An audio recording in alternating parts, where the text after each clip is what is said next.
Hello guys, welcome to my YouTube channel. Thank you so much to everyone who subscribed to my YouTube channel. And if you don't subscribe to my YouTube channel, please subscribe right now. Please subscribe to my YouTube channel. In today's video, we're gonna talk about how to use a YouTube and how you can get or you can earn a lot of money on the YouTube.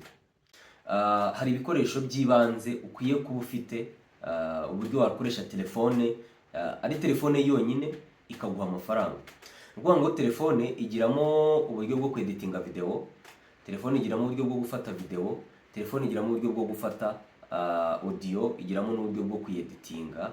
Hari ama application rero ushyira muri telefone yawe. Si ngombwa ko wirirwa ugura laptop, si ngombwa ko wirirwa ugura kamera, si ngombwa ko wirirwa ugura microphone mu gihe nyine utabifitiye ubushobozi ngo uvuga ngo nzatangira kubikoresha ariko nabonye ubwo bushobozi. No.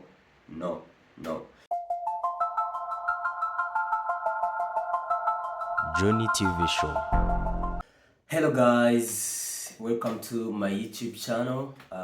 Thank you so much to everyone who subscribed to my YouTube channel. And if you don't subscribe to my YouTube channel, please subscribe right now. Please subscribe to my YouTube channel.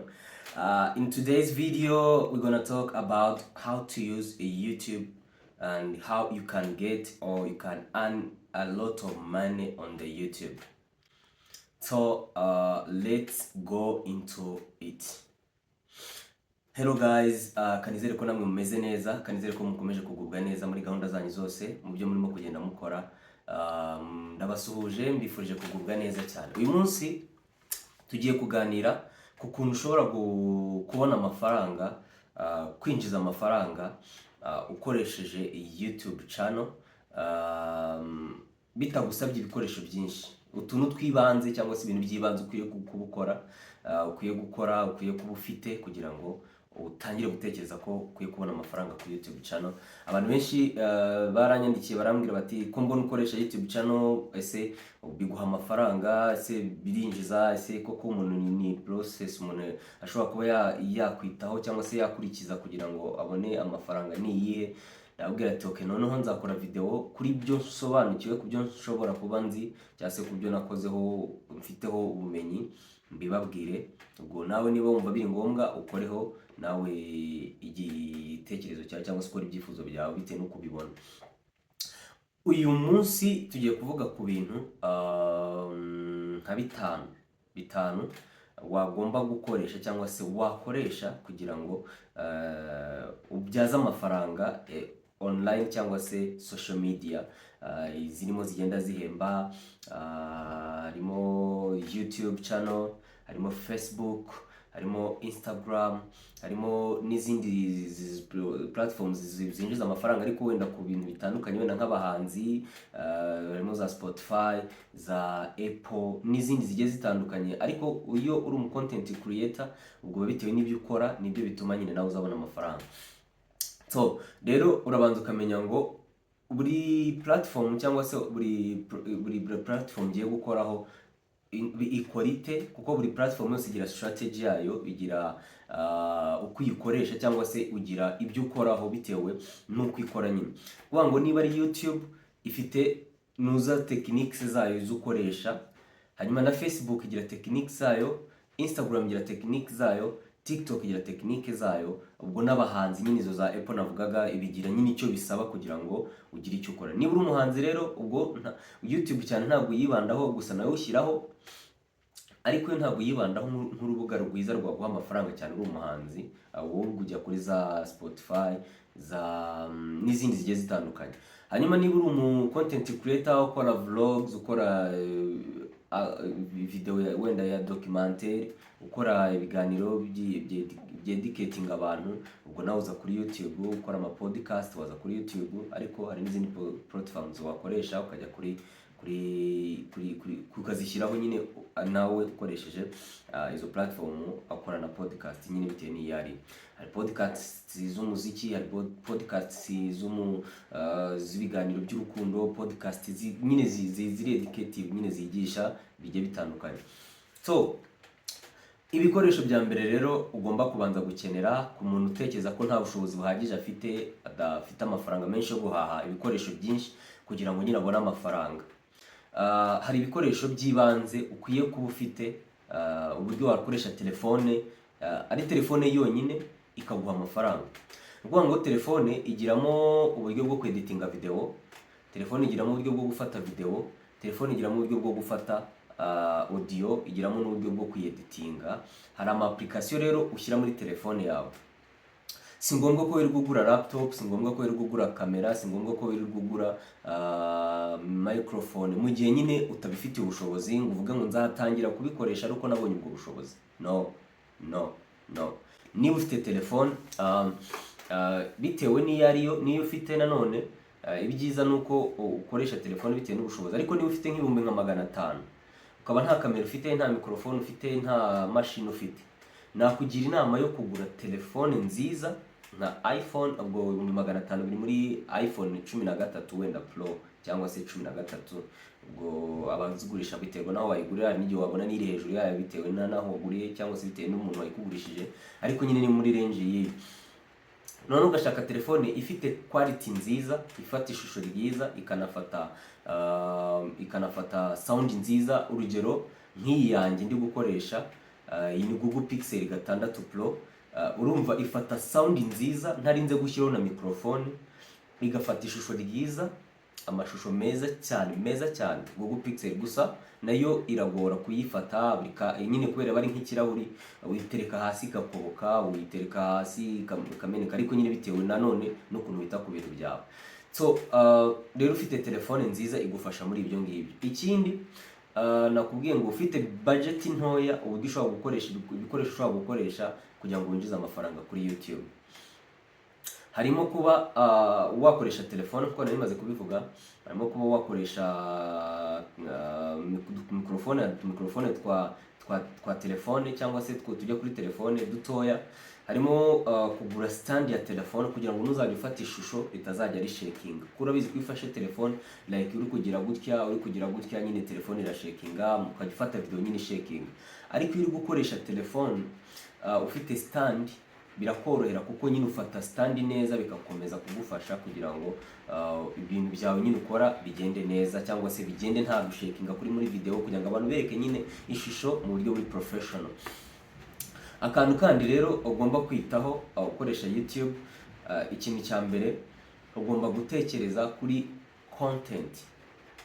Ubwo ni ibintu nyine ugomba kwitaho mu gihe ushaka gukoresha platform za YouTube, social media zose wakoresha.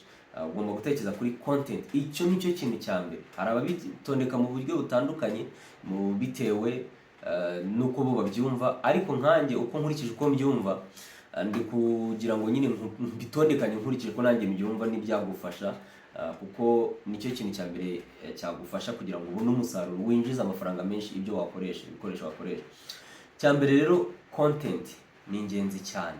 Kugira content yawe nyine abantu bazakenera, bazajya ahandi bakagaruka kuyireba iwawe, bazava ahandi bose bakajya baza, even if haba hari n'ahandi bazikora ariko ukaba uzitanga mu buryo butandukanye nuko abandi bazitanga. Icyo ni kimwe, ni nacyo kibanze buriya, kuko ushobora kuba ufite ibikoresho byiza ariko ukaba udafite abantu babireba, cyangwa se badafite abantu baza kureba ibyo washyizeho, kubera ko content yawe ntabwo nyine iteguye mu buryo bwiza. Icya kabiri ni ukuba ufite ikintu cyerekeranye no kuba uwa mbere ku makuru. No mu zindi video hari izo twagiye tubivugaho mu buryo butandukanye, ariko none naravuze ati nzafata umwihariko nze nyivugeho. Kuba rero uri uwa mbere ku makuru, nyine amakuru ukayagereraho ku gihe. Icyo nicyo kintu ukwiye kwitaho, kuko niba ushaka kubyaza umusaruro zino social media, niba ushaka kubona amafaranga muri izi social media. Ikindi cya gatatu, ugomba kwita kuri thumbnail yawe. Thumbnail ni ya foto ushyiraho kugira ngo igaragaze video y'ibyo ugiye gukora. YouTube niba ukoresha video, ukoresha na audio, gerageza gukoresha video niba ushaka kwinjiza amafaranga menshi, kuko audio ntabwo yinjiza amafaranga menshi. Ikindi kubera ko no mu Rwanda hatabamo ibintu bijyanye n'ama AdSense, kwamamaza mu video, nyine niyo mpamvu ugomba gukoresha ibintu bifite quality nini kugira ngo biconsuming abantu igihe kinini babireba, hanyuma nawe ubone ukuntu winjiza amafaranga. Ubwo narindi kuri thumbnail nyine ituma ikurura abantu kugira ngo baze kureba ibyo wababwiye. hanyuma ikindi nakubwira cya kane, titire wakoresheje ni kimwe mu bintu bishobora kugufasha nanone kugira ngo bikuboostingire nyine abantu. Titire ikurura abantu nyine irimo art irimo gukurura abantu, so iyo nayo igufasha kuba wagira abantu bakaza kuyireba. Hanyuma icyanyuma ndi buze gusorezaho, ngomba kuza gusorezaho, ni ukuba ufite creativity mu bintu ukora. Niba ari ishusho uri gufata neza, nyine urishyiramo art, atari urifata nyine just bikarangirira aho ngaho. Kweditinga nyine weditinga ibintu mu buryo busa neza, uhuza akantu n'akandi nyine bijyana n'ibyo uri gukora cyangwa se n'ibyo uri kuvuga. Mu ma content zo harimo content yo guteka, waba uri umuganga ufite content y'ubuganga, waba uri umwarimu ufite content y'ubwarimu, waba uri umutourist content yo kugenda gutembera ahantu, nyine ikintu cyose gishoboka. Waba uri umwubatsi ukajya ku gikwa ufite kamera yawe na telefone yawe ukayitereka hariya, agahiriza umuntu akagufasha, kuko n'ubundi amafaranga uri gukorera ku gikwa YouTube yayaguhiye kubyeka karenze gashiro kangahe bitewe n'ibyo abantu bari kureba. So rero content izo ni nyinshi, wahitamo iyo wumva umetiriza, ufitiye ubumenyi bwo gusobanurira abantu mu buryo butabusobanukirwa ahandi. Ibyo rero biragufasha cyane. Ibyo rero ni bimwe mu bintu nakubwiraga wagombaga kwitaho, ibyo ukwiye gukora, mu byo ukwiye gushaka. Ubwo nakubwiraga ku byo ukwiye kuba ufite. Hanyuma icyanyuma nsorezaho kugira ngo nkufashe nkwereke ibyo ukwiye kuba ufite, ibikoresho ukwiye kuba ufite, uburyo ushobora gukoresha telefone ukabona amafaranga kuri platforms. Ukwiye kugira ama app. Hari app ebyiri ngiye kukubwira ugomba gukoresha muri telefone yawe bitewe niyo wabasha gukoresha neza, iyo ngiyo ukabanza ukayigiramo. Hari app ya InShoot muri iPhone ijyamo, muri Google Pixel ijyamo, muri whatever, iyo waba ushaka yari yose iyo ikoreshwamo. Indi hari CapCut. Aya ni ama app abiri byibuze nakubwira ugomba kuba ufite muri telefone yawe, agufasha gukora video zawe, akazeditinga neza, agashyiramo amajwi, agashyiramo amafoto, agashyiramo ama transition, akeditinga color, agakora buri kintu cyose kigasa neza.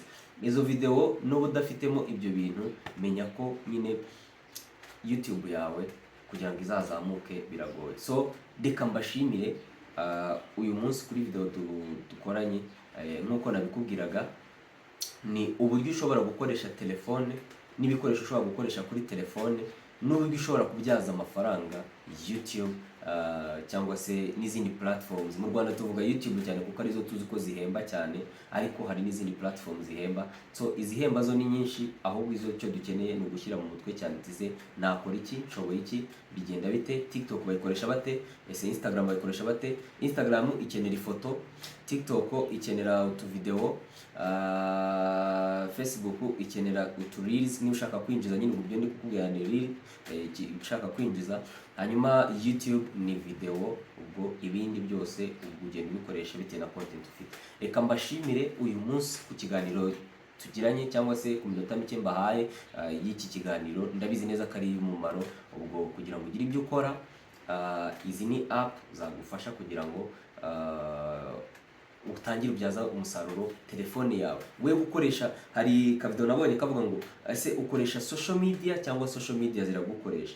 Reka dukoreshe social media instead yo kugira ngo social media zidukoreshe, zitubyarira umusaruro. Dufite internet, dufite smartphone, rero wakoresha smartphone yawe ukabona amafaranga. Imana ibahe umugisha. Thank you so much. See you in the next video. Bye.